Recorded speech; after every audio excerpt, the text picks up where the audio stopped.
With the release of The Batman, many cast and crew have been making the media rounds. That includes both Robert Pattinson and Zoe Kravitz. Now, many times in these interviews, as I've covered, as I continue to grow in my coverage of press, in particular Hollywood press, I've grown to understand that sometimes they're just answering a question that they've been asked. And we don't see what the interviewer is asking, and then it ends up in the headlines. So I've tried to give Zoe Kravitz the benefit of the doubt here, and I will continue to do so because this story, somebody's lying. Either it's Zoe Kravitz or it's the innumerable reporters who continue to proliferate this particular headline. Now, I am no fan of Catwoman, like literally at all. If Catwoman was never in a Batman movie, my life would be totally fine. It has no bearing whatsoever on who's actually playing Catwoman. There's been a wide variety of women of different colors and shapes and sizes that have played Catwoman over the year, and I dislike the character in all of them. I'd rather see somebody like Poison Ivy or somebody more interesting than a burglar. Catwoman just never resonated with me. And it's probably because she wasn't meant to, and that's fine. I'm sure some men really enjoy Catwoman, but I feel like the character's played out. We already know everything we need to know about Catwoman. And she's boring, in my opinion. But that's just my opinion. And I thought Zoe Kravitz did a very good job playing Catwoman in the Batman movie. I thought, she did great. And she was a standout star. Now, again, you had the typical 105-pound woman kicking a man through a window thing, which is hilarious to me. But that's just, you can suspend belief for a little while, I guess. But she's now been making the rounds, and every headline with Zoe Kravitz seems to be her talking about race and how she was wronged. And I don't know if this is one soundbite that's being proliferated, but somebody's lying. It started with this interview. Remember, I knew something was up when there was this interview where Robert Pattinson was talking glowingly about Final Fantasy VII. She didn't know anything about Final Fantasy VII, but was super quick to inject her opinion that, Final Fantasy VII, is why the world is bad. It's really weird where she's like, taking notes of Kravitz's confusion. Anchor turned to her and said, "You don't know Final Fantasy?" "No," she replied, to which the latest actor to don the Dark Knight cowl exclaimed, "It's the best. You have this love triangle," Pattinson excitedly explained to his co-star, "where Aerith or Ares, depending on what version of the game you have," which is like, that he knows that is pretty strong. It's mistranslated like she's this really kind girl who has superpowers to heal and make the world a better place. Zoe's reply, "Ugh, poor women. We have to heal everyone." Kravitz interrupted. "It's exhausting." Like, she didn't take a millisecond before she decided that she was offended beyond repair. Disregarding his co-star's very visible disgust at her own assumptions regarding Final Fantasy's leading ladies, Pattinson moved to Tifa, continuing. And Tifa's like this spicy little thing who's a thief and stuff. She wears a short skirt, and you're like, I can't decide. And Kravitz, again, to no avail, interjected, "This is crazy," Pattinson added. Then Aerith, right at her peak, gets ended.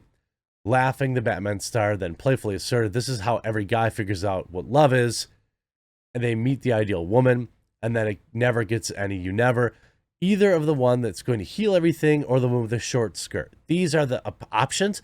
Oh my God, concluded the offended Kravitz, boiling down the two most well-developed characters in fiction to nothing more than cardboard stereotypes. This is the problem with the world. So, she is either, she's just dumb. I don't really know what else to say. Like, if you don't know anything about the character, that's fine. 100% fine. But like, going on your jump to conclusions, Matt, to be instantly offended beyond all repair when you don't know anything about the game is like, and to use her words, everything that's wrong with this world. Then now she's been in multiple publications now saying, you know, Californians are racist, and these people, for Zoe Kravitz filming Big Little Lies in white Monterey wasn't fun. Weird racist people in bars. Okay. Now that isn't to say that, you know, people who have issues with race don't exist. Why is every article about her, you know, of her talking about this? And then, like, again, you know, giving her the benefit of the doubt, maybe she's just answering the question that she was asked. But then she told this whopper, one of the biggest, most ridiculous things I'd seen printed anywhere.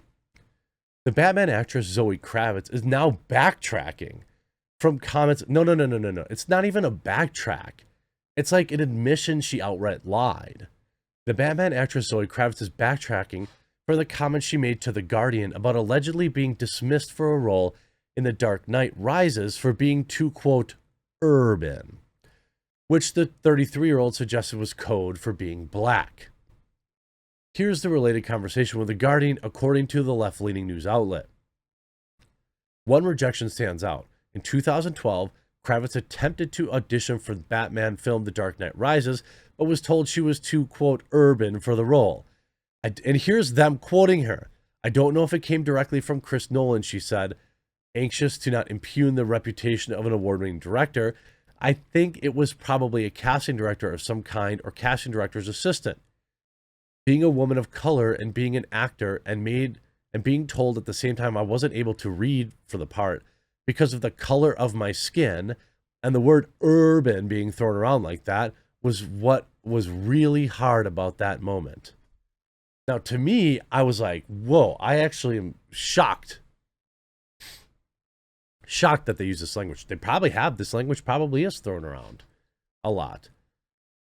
But what I think is hilarious is, I mean, they clearly had a race in mind for Catwoman. So it'd be the same thing as if they said, oh, we want to have, you know, we want the Penguin to be white, and then an Asian person getting pissed that they didn't get to read for it when the rules or the guidelines of the role are specifically set in front of you. It'd be like a white person being mad that they couldn't read for Black Panther. If these things were established ahead of time. Now, once that headline started making the rounds and people started questioning it, days later, though, she's now backtracked. It's not even a backtrack. It's like a complete reversal. So she was lying then, or she's lying now. Quote, this is her words. I was not told that I was too urban to play Catwoman in The Dark Knight Rises. Kravitz posted her Instagram stories. According to Paper Magazine, it would have made no sense for me to even be considered for that role at that time. I wanted to audition for a small part in the film, and I was told, I do not know who said this about how it was worded to me. They were not going urban on the part. This is something I heard a lot 10 years ago. It was a very different time. Quote, I did not mention this to the point any fingers or make anyone seem racist. Yes, you did. Namely, Chris Nolan, the film's producer, anyone on the casting team, because I truly do not believe anyone meant any harm, she continued. No, so what happened was, she said this crap, unfounded, you know, true or not. It's difficult to know if it was true or not. Somebody in Hollywood said, this never happened. Quote, this was many years ago when words like that were thrown around very casually, and although I'm very glad that we're attempting to evolve, let's all calm down. As well as fact check before we write things that are untrue. Before Kravitz took to Instagram to somewhat rework what she told The Guardian, Breitbart News' John Nolte blasted the wealthy, privileged, pampered, and beautiful actress for playing the victim, instead of celebrating her success with the Batwoman. Here's his portion of the story. Quote, so imagine you're Zoe Kravitz. You're 33 years old. Your father is literally Lenny Kravitz. Your mother, Lisa Bonet. You grew up wealthy, privileged, pampered, and beautiful. And thanks in no small part to being born on third base, you've been working steady as an actress for 15 years. Then it happens. It finally happens. Your dream comes true. The dream of every dreamer in Hollywood. You win that breakthrough role that puts you over the top. Hey, congratulations. Seriously. Even with your countless birthright advantages, we all know you worked hard, paid your dues, put in your time, and here you are, right where you wanted to be. But then what Zoe Kravitz go and do? Does she thank her fans, express her gratitude, show a little humility, a little self-deprecation? No, of course not. That's not how this works anymore. Instead of being gracious and appreciative on the first day after her dream comes true, we are inundated with stories about how poor little rich girls, quote, trauma. You see, Zoe Kravitz is not grateful for the fact that all her dreams just came true. Instead, you guessed it, she's a victim. Yeah, I mean, it's hard to deny. I never even put those two things together because I don't care about like actors and actresses' lineage. But yeah, this woman was literally born on third base. And so somebody told her, like, let's fact check before we write things that aren't true. Girl, this is your quote. They're quoting you. So either the Guardian is lying, which is possible, or you're lying now. I suppose we'll have to wait and see. I suppose we'll have to, again, look, I'm sure she earned every bit of getting her role as Catwoman, but let's not pretend that she didn't have a huge privilege in terms of being wealthy and connected in Hollywood. Without even, she was literally 75% of the way there. And again, I think she did just fine as Catwoman. And I openly admit I don't like Catwoman as a character. I didn't like Michelle Pfeiffer playing it. I didn't like, Anne Hathaway. I didn't like her. I don't like Catwoman. But I can acknowledge that I think Zoe Kravitz did just fine in the role. She did good in the role even. But the idea that she had this massive thing to overcome, and now it's like either you, and again, why is Zoe Kravitz getting the headlines and not the Batman, which had the second biggest U.S. open? A ton of people went and saw the Batman, but people just aren't talking about it like they were with the Joker. And the more I reflect on it, the more I think about it, like the less I like the movie. I mean, I still think it's good, but it's nowhere. It's not better than obviously The Dark Knight. It's not better than Batman Begins. It's not. It's really maybe The Dark Knight Rises. Maybe. I'm not a fan of like the cartoonish era of Batman. Like Jim Carrey's The Riddler. I hate it. Didn't like it back then. Don't like it now. But I mean, I acknowledge that some people do really like those.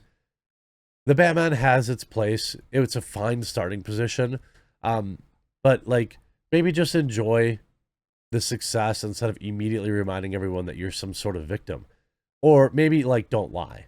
I hope you enjoyed this video. We'll talk to you again real soon.